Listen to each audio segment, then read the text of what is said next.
This video was made possible by my lovely patrons over on Patreon. If you'd like to help me decide the next video that I make in this style, get early access to each video that I upload, and access to exclusive content, check out the link on screen right now. A big thanks to all of you who have already been generous enough to help me on that platform. Now let's get to the video.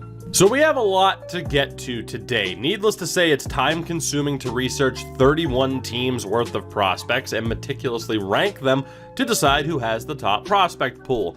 But we are at the time of year where the majority of NHL fans are used to looking ahead towards the draft. The intrigue is there over what your team has and what they need moving forward.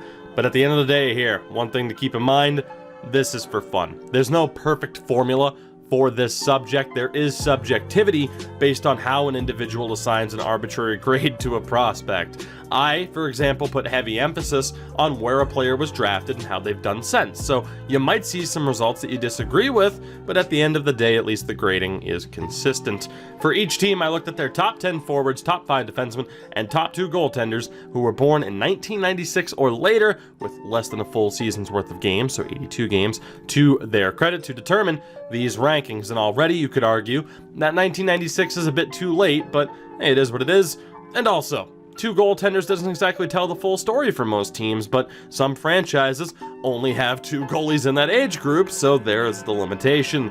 Players were assigned either an A grade, which is equal to a 5, a B, C, D, E, or F, which is a 0, and from there, it's a matter of averages to help decide these rankings. With all that said, we've set the stage. Let's get down to business. Here is, in my opinion, ranked from worst to best, the NHL franchises with the best prospect pools. Let's see how this goes. Kicking things off, dead last at number 31 with an average grade of a 2.0, it is the Pittsburgh Penguins. Now, when it comes to the forward core, an average grade of a 2.8. You have Philip Hollander and Samuel Poulin leading the way. Both I have graded as A's. Again, keep in mind, just because someone's an A, that doesn't mean that I think, they're Connor McDavid level, but still solid prospects. A good example here, though, of why, this formula isn't perfect. You have someone like Puistonen, I believe it is at the bottom there, who was a 7th round pick, but he was spectacular. So, you look at 6th and 7th round picks, I'd normally start them off at an F grade, but someone like Puistonen, who is stepping up in a big time way, he had a spectacular first season in Liga, probably does deserve a higher letter grade. You also have some honorable mentions: Jordy Bellerive, Miletich, Draws, I think it is, and Justin Almeida. But at the end of the day, it's a pretty shallow pool for Pittsburgh's forwards. Their defense really isn't that much better. You have P.O. Joseph, who came over in the Phil Kessel deal. John Marino emerged out of nowhere, but after that, it thins out a little bit. Their biggest issue: they do not have a goaltender. I mean, granted, you don't need one. You have Matt Murray, you have Tristan Jarry, but it is slim pickings. I do believe they are the only team, or at least one of 2 teams, 3 at the most, that have a 0 for the goaltender grades. It is not a very good situation. So indeed, Pittsburgh, as you would kind of expect for a team that's been competitive for over a decade now, at the bottom of these rankings. Number 30 in this prospect pool rankings with an average grade of a 2.23, the Calgary Flames. Now, the forward core isn't that bad, averaging a 3.1 with Pelletier and Dubé at the top of the list. Glenn Gaudin's not that bad, but it really does start to slim out from there. You do have some honorable mentions who didn't make it as well, who also would have been D grades: Kuzmontis, I think it's Fuke, and Phillips. The big thing, though, that hurts the Calgary Flames, that defense. You have Juuso Valimaki and Andrew Nielsen, and that's pretty much it. And then again, goaltending-wise, Tyler Parsons. Dustin Wolf, some people are going to disagree with his ranking being that low, but at the end of the day, he ended up slipping to the later rounds of the draft for a reason, but he continued to prove that, okay, maybe he should have been a higher draft pick. He just signed a ZLC with the Flames, so this is a list that's going to be constantly evolving. But the story right now for the Calgary Flames, a severe lack of defensive prospects. Number 29 with an average grade of a 2.63, the Chicago Blackhawks. So again, not a surprise to see a team that's been competitive for a decade be towards the bottom of the list here. The forwards average a 3.5. Kirby Dach, Evan Barrett leading the way. John Quenneville's rating might be a little bit controversial, but I actually do like his game. When you look at the numbers, it just seems like, okay, he needs another shot at the NHL level. You have honorable mentions there of Andre Altai-Barmakian and I believe Nick Nordgren. Defensively is where they really shine. I mean, Adam Boqvist, Nick Badan, Ian Mitchell, Chad Chris, Alex Vlasic. Very, very strong defense core there. And again, some honorable mentions who also would have been a C. Regula, Galvis, Shea, Gilbert, Carlson. But again, you have another situation where the goaltending is incredibly slim, with Alexis Gravel and Wouter Peters being the top two options. And again, it's just not a great situation for them and really makes you wonder why they were so willing to get rid of Robin Lehner, especially when Corey Crawford is on the wrong side of 35. Number 28, and this comes as a bit of a surprise with an average grade of a 2.7, we see the Columbus Blue Jackets. Now, the forward core, again, not that bad. Average grade of a 3.5. You have Foudy, Tessier up there, Benstrom, Stenlund, and Marchenko. Defensively, though, it's a bit slim after you get past Andrew Peeke and Carlson. You do have an honorable mention there. There's a guy by the name of Hjorth, I think it is, Hjorth. The goaltending, though, is, again, where you see some struggles with Tarasov and Vevalainen. You also have a prospect by the name of Thorne up there. Again, for Columbus, it's, you have some pieces, but, again, the real lack of goaltending depth and the severe lack of defensive depth really tanks that grade. So, again, a 2.7, 28th for Columbus, a bit surprising. Number 27 with an average grade of a 2.73. Again, also surprising. We have the St. Louis Blues. Their forwards average a 3.1. You have Clint Kostin, Jordan Kyrou, and Alexandrov at the top of the list, but you see it really starts to drop off from there. Tanner Kaspick, somebody else who could have made the list. Defensively, you have the most recent Hobey Baker Award winner and Scott Perunovich at the top of the list, but again, as you can see, defensively they're hurting. Goaltenders, you have Colton Ellis and Joel Hofer, but again, just not that much there. But you would kind of expect to see the team that just won the most recent Stanley Cup to be towards the bottom of the list. So again, that overall lack of depth is a bit rough, but some of their key players, the 4A letter grades that we see here, could be very, very good for them, although some might debate whether or not Clint Kostin should still be an A. At number 26, with an average grade of a 2.86, we see the Anaheim Ducks. Now, their forwards starts off pretty strong, at least with an average grade of a 3.7. You have Trevor Zegras, Benoit Olivier Giroux, Max Comtois, Braden Tracy. Defensively, it's well-rounded. You don't have any future defensive stalwarts, more than likely, but Goulet and Lacombe leading the way there. The grade's really dragged down by the lack of strong goaltenders, but you don't necessarily need one. You still have John Gibson as your franchise-level tendy. At the end of the day, though, it might be a bit concerning to see Anaheim rank this low when they are a team on the rebuild, but the promising thing is in terms of forwards, you're already off to a pretty good start. Number 25, with an average grade of a 2.9 even, we have the Dallas Stars. Now the forwards average of 3.5. It's not too bad with Delandria and Jason Robertson leading the way. You have someone like Tufte, who previously would have been an A, dropping down a little bit. Some honorable mentions there, Damiani and Gardner, who could have made it. Defensively, though, again, you see a massive issue. You have Thomas Harley, or Harley Thomas, depending on who you ask. But then from there, aside from Stenqvist, there's a whole bunch of nothing. I mean, Ben Gleason did have some NHL games. Some honorable mentions, Brinkman, Vala, Bartow, and Roseburg. There's just not much there, though, an average rating of a 2.2. And then goaltender-wise, at the very least, you have Jake Ottinger as a solid A. Colton Point, unfortunately, he's a little bit shaky, but again, it would have been a much lower grade for Dallas had you not had Ottinger in your system. But again, yeah, the big issue there is definitely defense. Number 24, with an average grade of a 2.96, we see the Arizona Coyotes. You got to look at that forward core, 2.7 average grade for them. Really, carried by Barrett, Hayton. Farinacci and Jenik are both pretty solid and better than I would have expected, but there is a severe lack of depth Some honorable mentions for the forwards: Walter Holm, Liam Kirk, Romano, and McGregor, who was formerly a Leafs draft pick. Defensively, it's a little bit better. You only have one A grade in Soderstrom. From there, Capobianco, Sariarvi, Westerlund, they're okay. Cam Crotty and Cam Dineen, honorable mentions.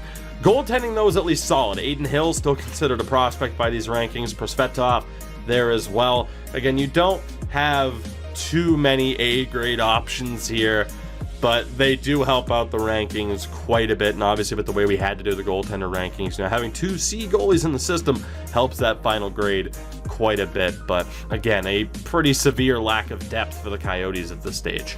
Number 23, we actually have a 2-team tie, and we are going to have a couple of ties throughout these rankings. Let's start things off first, though. An average ranking of a 3.13, we see the San Jose Sharks.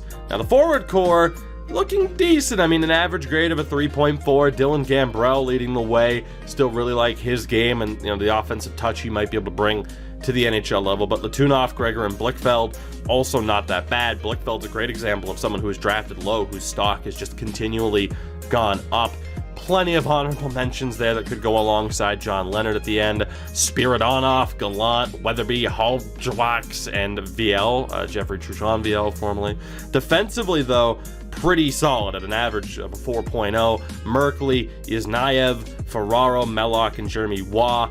With Waugh, though, some injury concerns, so his rankings dropped recently. Goaltending-wise, though, here's the biggest issue for the Sharks. Obviously, we know right now that team struggling with goaltending. You don't really have someone in the system who's coming to save the day anytime soon, and that is the big issue with the Sharks right now. Again, an aging team. You need that young talent to come up through the system, and right now you just don't have it. The team that they are tied with, again, an average grade of a 3.13, we see the Boston Bruins. Now, the forward core, not that bad. An average grade of a 3.5. Beecher, Studnicka, Frederick, and JFK. Also Olsen leading the way. Defensively, though, it's rough with an average grade of a 2.4. Urho Vakanainen, the only A or B in those rankings. Then you have the likes of Lozon and Zaboral. Of course, Zaboral at one point, would have been an A or a B, but certainly no longer.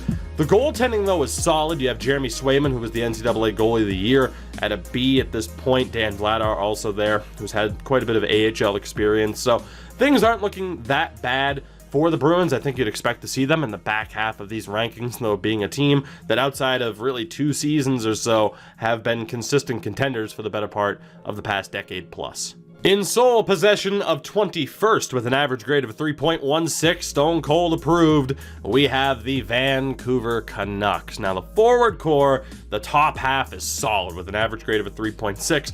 Höglander, who just signed an NHL deal, or at least his ELC. Cole Lind, I still have way up there. Podkolzin as well. Lockwood and Gadjevich are both still solid. The big thing to mention here with the Canucks is they have a lot of low draft picks who are actually doing very, very well. It's a very interesting pool to keep an eye on. It might be the deepest for that reason. Defensively as well, still an incredibly strong pool at a 4.4 average. Quinn Hughes, by the 82 game metric, is still considered a prospect for me. Olli Levy I still really like. I know there have been some injury concerns, but when he's played, even in the AHL, he's been really good. And Jet Wu as well continues to raise his stock. Rathbone's been great in the NCAA, so I really like Vancouver's defense. The issue is the goaltending. You have Mikey DiPietro, and that's it. Because obviously Thatcher Demko doesn't fit this metric. The good thing is, of course, Markstrom has really begun to develop, but yeah, the goalie grades really drag things down for the Canucks in terms of an overall grade. But in terms of a solid, top-heavy forward pool and a really good defensive pool that, of course, Hughes is going to graduate out of very soon, it's still looking pretty good for the Canucks. Next up, we have a 3-way tie for 20th with an average grade of a 3.2. We're going to kick things off with the Winnipeg Jets. Now, the forward core, it's okay. At a 3.0, it's above average. Christian Vesalainen, Harkins, and Gustafsson really leading the way there. Some honorable mentions with an E grade who could have slotted in instead of Luoto, Wong, and Kraskovsky. Defensively, though, is where the Jets shine, sharing the highest defensive prospect pool in terms of the top 5 with the New York Rangers. They're at a 4.6. Here we see Heinola, Sandberg, Lundmark, Niku, and Stanley. very impressed with that, especially for a team that, of course, lost Dustin Byfuglien and Tyler Myers and Trouba. I don't think they're going to have too much trouble filling those spots in the near future. Goaltending-wise, it's a bit slim with Berdine and Holm, but of course, at the end of the day, you have your franchise-level goaltender with Connor Hellebuck. So the Jets are actually looking pretty good, and of course, with their current forward core, there's not an extreme need for them to really need that top-level talent to come through the system. So despite Winnipeg being in 20th, that doesn't say that, oh, their organization's in trouble. Obviously not. Speaking of organizations who are not in trouble, of course, we talked about it being a three-way tie. The second team we're going to talk about, the Tampa Bay Lightning. The forwards average a 3.4. I still have Taylor Radish up there at an A. Still impressed with his game. But then Volkov, Stevens, I think it's Kavkovic. I can't remember exactly how to pronounce that. Fortier and Kachuk. It's not that bad. You could talk about Lepanov and Kopke, Gutman as well for forwards that could have slotted in with a D ranking. Defensively, you have Foote really being the only one that leads the way. It's an average grade of a 3.2 for these guys. It's okay. Honorable mention for Green, who could have slotted in as well. Goaltending wise, though, funny enough, they're looking pretty good because of Hugo Alnefelt, who at a young age is actually doing pretty well in a pro league. So he really kind of leads the way. Krona, the other option, not that great. But again, for Tampa, you've been consistently competitive for the better part of the past decade, give or take a couple of years here, and still to be, not in the bottom 10 and still have some really good pieces to work with despite the trades that you've made, it's pretty impressive. The third team involved in this tie, the Buffalo Sabres, and the forward core is a bit rocky. Average grade of a 2.8. I mean, you have your halves with Cousins, Osplin, Thompson, and Davidson, and then the knots, as you see the bottom five being D's and E's. Defensively, they average a 3.8. Johnson and Samuelson both look incredibly solid, and goaltending-wise with Luukkonen and Portillo, it could be a lot worse. So I still, am kind of worried for Buffalo being in this spot. I mean, again, you might want to talk about a little bit of a need for some extra forwards to be involved. Goaltending-wise, yeah, I'll be intrigued to see how that plays out for them over the next 5 years or so, and whether or not they look to add a goaltender who might be a bit more of a sure thing into their system. In sole possession of number 17 with an average rating of a 3.23, we have the Nashville Predators. The forward core is impressive, if I'm being honest. An average grade of a 4.0. Philip Tomasino and Eli Tolvanen leading the way there. Honorable mention, I believe, to Anthony Richard, who is also a C level guy on my list. Defensively, it's a bit shaky. I mean, it's a 3.2 average. You have Dante Fabro there. He's not going to be considered a prospect by these guidelines for that much longer, so you might want to look to add there. They have a lot of guys that I rated as a D. Chistiakov, Delgazio, Yeryomenko, and Stashny, so, some interesting names at the very least. Goaltending wise, it's a bit shaky. Now, you do have Connor Ingram, who's a very interesting kind of goalie at this point, where Tampa gave up on him. The word might have been attitude issues, but he has very solid AHL numbers, and I'll be intrigued to see how soon he gets a shot. I mean, the future in goal for Nashville could be Saros and Ingram, and that might not be a bad way to go. From there, though, a couple of E-level goalies, Vomachka, Kluchek could have also been on the list for the Preds. So, all in all, not a horrible spot for the Preds to be in, but they definitely need to look to add some defensive prospects here in the future. We have a two-way tie at 16th, both teams with a 3.3 average. Kicking things off, the Vegas Golden Knights. The forward core is solid, an average grade of a 4.0. Cody Glass, Peyton Krebs, Morozov leading the way. Honorable mentions to Martin Dzurkals and Keegan Kolsar. Defensively, it's not that bad either, 3.4 average. Nick Hague leading the way, Caden Korczak up there as well. An honorable mention to Di Liberatore, who was also a D that you could have slotted in there. The goaltending, though, it's a bit concerning. Patera leading the way. His stock's going up recently, I believe, on the Brandon Wheat Kings. Had a pretty good season, of course, before everything got shut down. So all in all for Vegas, I mean, you have a competitive team already. The forward core that you have coming up looks great. Defensively, it's okay. But then the goaltending, there's not really much there. So life after Marc-Andre Fleury could be interesting unless they make some moves here in the next few seasons. Or, just re-sign Robin Lehner like the Blackhawks didn't do for some mind-boggling reason. The team Vegas is tied with for 16th, again with a 3.3 average, the New York Islanders. Now, perhaps some controversial options here. I have the forwards of the 3.4 average, Bellows, Wahlstrom, Holmstrom, and Josh Hosang. I know that's gonna, ruffle a few feathers, but I truly do think if Josh Hosang was given an opportunity in a different organization, he could still be something with the numbers that he puts up consistently in the AHL. And obviously, he just does not have a future with the Islanders. They're a more defensive team, so for the love of God, give him a chance somewhere else. Honorable mentions, Jenkins, Pastuoff, Koski, and Adams, who could have been slotted in there as well at the bottom half of the table. Defensively, though, pretty solid, average grade of a 4.0. Dobson leading the way, but you still have really solid options with Salo, Wild, and Bolduc. Honorable mentions to Van de Sample, Wotherspoon, and I think it's Ben Miriagus, I cannot pronounce that name right now. I just can't. I'm sorry. Goaltending-wise, it's not that bad with Skark and Soderstrom. It could be a little bit better, but I'm intrigued to see kind of what the future is in goal for that team. And of course, with the Varlamov contract, that's probably the answer for a while. Top half of the rankings now, and we kick things off with a 3.43 average. The Toronto Maple Leafs find themselves in 14th. Forward-wise, Robertson and Brooks as well, leading the way. Not a bad way to start. Abruzzi as well, C-level guy, but god darn, the season he had in the NCAA, I think his rankings and his stock is going to continue to rise. Defensively, you still have Sandin and Liljegren by that logic, so that helps a lot. Goaltender-wise, Joe Woll had a rough season for the Marlies, but still promising. Ian Scott, we just don't know at this point. He missed the entire season due to injury. But all in all, for the Leafs, you talk about a team that's already, at this point, consistently going to make the playoffs. There's some Leaf fans who are like, oh, but how they play sometimes during the season, I get it. But all in all, again, you still have some really good forwards and defensemen that are going to be looking to push and make this team over the next few years. You just kind of have to hope that the guys you have leading the team right now are actually the guys. So we'll see whether or not that pans out for you.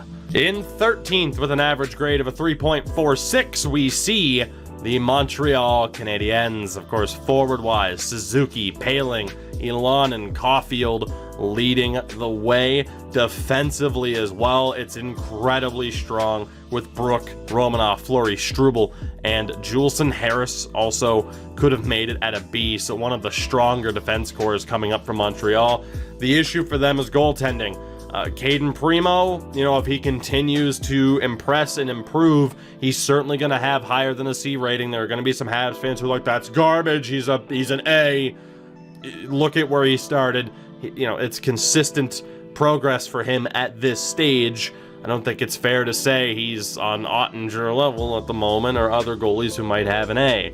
But point being, outside of Caden Primo, there's not much there for the Habs. So you gotta kind of hope that Primo's the guy who kind of takes over for Carey Price towards the back half of Price's contract. But all in all, I can't really speak negatively to Montreal. It's a great forward core, it's a great defensive core. For as much stick as I give Marc Bergevin for kind of putting his team in a hole in the first place when I really don't think he needed to. I think that team, still could have been competitive if, say what you want about the PK trade, but, you hold on to Markov, you pay Radulov. Things could have gone a little bit more interestingly for the Habs over the past few years, but heading into the 2020s, they are set up very, very well. In 12th, with an average grade of a 3.6, we see the Washington Capitals, and this is incredibly scary that the Caps are this highly rated, especially off the back of winning a Stanley Cup 2 years ago, and who knows what would have happened this year or could still happen in the 2019-2020 season. Forward-wise, led by McMichael, who just had a ridiculous season in junior. I still have Daniel Sprong up there as well. Might be controversial, but I still think he might be able to get it done at the NHL level. Defensively, the top three are fantastic. Fehervari, Alexiev, and Johansson. Bobby Nardella at an E might even, not be doing him much justice. He had a really good first season in the AHL after signing from the NCAA. The goaltending is where they shine, and it's because of Ilya Samsonov, who by this logic is still considered a prospect. A 4.0 is tied with Ottawa, Philadelphia, and Minnesota for the top goaltender rankings. So Very intrigued, of course, to see what happens with Washington. I mean, again, you have Samsonov who's about to graduate. You still have a really good team. You still have some strong prospects coming up through the system. It's a very good situation for the Caps. Now, here's where things get just a little bit interesting. We have a 4-team tie for 11th place. All of these teams averaging a 3.66 rating. We're going to kick things off with the Edmonton Oilers. An average rating of a 3.5 for all of their forwards, whether or not it's Lavoie or Lajoie, whatever it be. Tyler Benson, Yamamoto, even Puljujarvi, still absolutely up there. Defensively, though, it's looking pretty good with Bouchard, Broberg, and Bear. Goaltending-wise, Rodrigue and Konovalov leading the way as well. I don't hate where the Oilers are right now. I mean, obviously, you have someone like Yamamoto who's been playing in the NHL this season. Again, I think they're in a pretty decent spot as long as you don't kind of mess it up cap-wise with some questionable contracts. The first team that they are tied with, again, 3.66 averages for all of them, we have the Detroit Red Wings. Now, the forward core averaging a 3.8. You have Veleno, Rasmussen, Mastros, Simone, and Philip Zadina leading the way. I still have confidence in Evgeny Svechnikov as well. Defensively, not a bad place to start from with Seider, Johansson, McIsaac, and Tuomisto. And then goaltending-wise, again, not that bad with Petrozelli and Eliasson. I know a lot of people had faith in Philip Larson coming out of the NCAA. His first season in the Pro League didn't go all that well, but could still be promising. So you want to talk about a team that Steve Yzerman's taking over for here. He's already, of course, made some moves this season, deals with the Oilers and whatnot. Yeah, Yzerman has quite a bit to play with at his disposal. It's a pretty good spot for the Red Wings to be in, again, basically in the top 10. We also have the Carolina Hurricanes. This forward core is ridiculous with an average grade of a 4.2. Suzuki, Drury, Reese, Bach, Natchez, who of course won't be on the prospect list for that much longer. Defensively, though, of course, you have Jake Bean, I think who everyone knows, but Anthony Honka and a guy by the name of Fensore, who his numbers really caught me off guard. Goaltending-wise, it's okay with LaFontaine, Makaniemi, Nedeljkovic, Kochetkov, or Kochetkov, whatever it be. You have 4 C-level goalies in that system who could break out, and you might need them to based on Carolina's inconsistent goaltending situation, but a really good spot to be in for the Hurricanes as, of course, they made it all the way to the conference final last year. Who knows what this year would have been. I really like that setup for them. We also have the New Jersey Devils, again at a 3.66. 4.0 forward core with Jack Hughes, McLeod, Foote. Big deal for them to be able to pick up Nolan Foote when they did. But they also have quite a few B-level guys. You might disagree with someone like Anderson. Defensively, Ty Smith leads the way. You still have Ball, Walsh, and Hotyuk. Goaltending-wise, Blackwood, by this metric, is still your best prospect. From there, though, you fall off the face of a cliff. So you might want to hope Blackwood's the guy, which it looks like he's going to be, or at least could be. Otherwise, you're going to need to look to add a goaltender into the system sometime soon. In sole possession of 7th place with an average team rating of a 3.73, we have the Colorado Avalanche. The forward core averaging a 3.7, led by Bowers, Newhook, and Kaut. Defensively, Cale Makar still counts, but of course you have Bowen Byram. Drew Hellison looks great. Connor Timmins has rebounded well from uncertainty. It really does fall off after him, though, so that could be an area of concern. Goaltending-wise, though, led by Justice Anunen, Werner, and Kvaka are there as well. So you talk about a situation from Colorado where they've already kind of turned the page and the team's looking pretty good. They have reinforcements on the way. It's a very good situation moving forward for the Avalanche. We have one final tie here for 6th place. Both teams averaging a 3.76 out of 5 rating. Kicking things off, we have the Minnesota Wild. A 4.1 average for the forwards with Kaprizov, Boldy, Firstov, Kavanagh. It's tremendous. But defensively as well, you have Johansson and Addison, of course, the big pickup from Pittsburgh. That helped out quite a bit. But goaltending-wise, again, as I mentioned, one of the 4 teams at a 4.0 rating with Kaapo Kähkönen and Jones. So, excited for Minnesota. I mean, again, Bill Guerin takes over, and already he has quite a bit to work with at his disposal. Obviously, the main goal is to bring Kaprizov over finally. But again, for Minnesota, a team that you're like, okay, you know, they're stripping some pieces away here and there. They're going to need to take a little bit of a step back. Again, new GM Bill Guerin already has quite a bit to work with. I'd say, you know, needing to add a little bit more to the defensive side of things more than anything, though. The team that they are tied with, the New York Rangers, averaging a 3.7 for the forward core, with Capo Caco, still have Elias Anderson up there as well, Vitaly Kravtsov, and I really like Julien Gauthier. I think that's going to be controversial to have him as an A, but, you know, as good as Joey Keane is or could be, I really like Julien Gauthier. And if he works in that Rangers system, I think he could be an absolute steal for them. Defensively, we talk about, again, the Rangers being tied with Winnipeg for the best defensive prospect pool in terms of a top 5 with a 4.6 average. Of course, Fox leading the way. He's not going to be there much longer in terms of the prospect pool, but Keandre Miller, Nils Lundqvist, you have 3 B-level prospects with Lindgren, Jones, and Robertson, and then goalie-wise as well, 3 C-level goaltenders with Georgiev, Lindblom, and Wall. So a very good spot for the Rangers to be in. Again, you could debate whether or not some of these players belong, you know, as high up as they are, but I really do like the Rangers situation right now, and to have seen them kind of turn things around with this team as quickly as they have, it's been incredibly impressive. So with that, we get to the top 4. Who will finish number 1? You're going to find out very, very soon. But in 4th, with an average rating of a 3.83, we have the Florida Panthers. The forward core really leading the way here. Average grade of a 4.4. Again, it's the Finns kind of leading the way here. Borgstrom, Heponiemi. We have Luotz-Tarainen, Denisenko, Owen Tippett, Sarah Noel. And from there, it really doesn't drop off that much with Sorella, Schwint, Hutsko, and Ong. Quite a few C-level guys who could have been in there. Defensively, you don't have an A-level guy to really lead the way, but Ludvig and Kolyachonok are solid. Max Gilden, I believe, as well. And then goalie-wise, you have Spencer Knight in the system. Sam Montembeault, I'm not as sold on at this point, but you have an A-level guy with Spencer Knight who had a phenomenal first season in the NCAA. So the Florida Panthers right now, it might be frustrating to be a Panthers fan when it's like, come on, when is this team finally going to do something? Help is very much on the way to, you know, bring the reinforcements for what's already there. You just gotta kind of hope Sergei Bobrovsky wakes up whenever the NHL resumes, and the Panthers should be set up to be one of the best teams in the East for years to come. Again, if every player hits, there's no guarantees. That's why it's a prospect pool.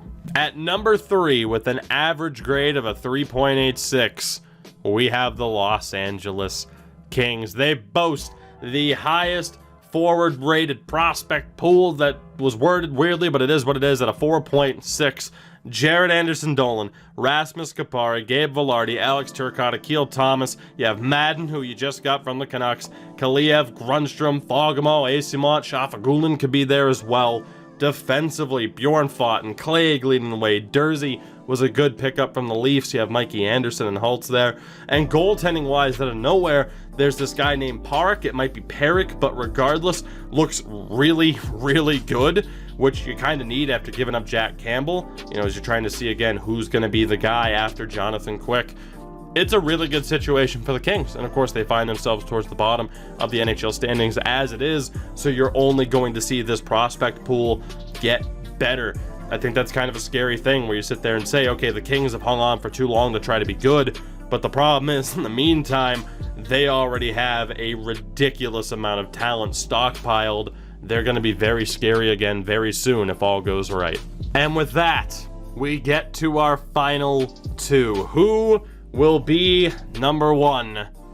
Well, unlike the draft lottery, I'm going to tell you who's in second place, first and foremost. With an average rating of a 3.96, we have the Philadelphia Flyers. A forward core with an average grade of a 4.1, thanks to Morgan Frost, Joel Farabee, and Bobby Brink. A defensive core led by York, Ginning, and Attard. And then goalie-wise is where the big boost really came from for this team, because Carter Hart is still considered a prospect by this metric. The fact he has not played 82 games yet is absolutely insane. But again, they have Ustamenko as well, Felix Sandstrom. things are looking very good for the Philadelphia Flyers. If you follow the last time since the Flyers won the Cup Twitter account, I don't know how much longer that account's gonna be in business. And I gotta be honest here, you know, if all went well and we were still living a normal life, the Philadelphia Flyers would have been my pick to win the Stanley Cup in a preview bracket because of how well they were playing down the back half of the season. So if you're a Flyers fan, I mean, you might kind of want to feel like a Montreal Expos fan where it's like, oh, good, this stuff happened and may have actually cost us a championship, because that could absolutely be the case. And with that, you should already know who number one is with an average grade of a 4.23. The only team to average over a 4.0, we have the Ottawa Senators. A 4.5 average for this forward core. Brown, Pinto, Norris, Formanton, Abramoff, Batherson, Hauerluck, Balser, Schlappick, Gruden. You have Bodan Wilkie as well. Defensively, Lassie Thompson, Brandstrom, Bernard Docker. Goaltending wise, again, a shared highest average of a 4.0, Gustafsson and Sjogard. It is ridiculous how well this Ottawa team is already stocked up. And of course, they have 2 first-round picks coming up in the next draft. For as controversial as that organization has been, they are still set up pretty well. Pierre Dorian and the scouting department, they've done a fantastic job. If Eugene Melnyk can get out of his own way, and it's amazing that he hasn't, really kind of meddled in it a bit too much already and not screwed over Pierre Dorian more than he already has, because the Sens are set up so well right now. And it's going to be very interesting to see how much better this gets and whether or not Ottawa is able to make the most of it. But I think by far and away, the Ottawa Senators are set up the best heading in to this upcoming draft. And with that, we are done here. All of that hard work has led to this video where I'm going to get ripped apart for overrating or underrating certain prospects. And you know what? It comes with the territory, and that's what the comment section is for. So I very much am looking forward to seeing what you guys have to say. What did I get right? What did I get wrong?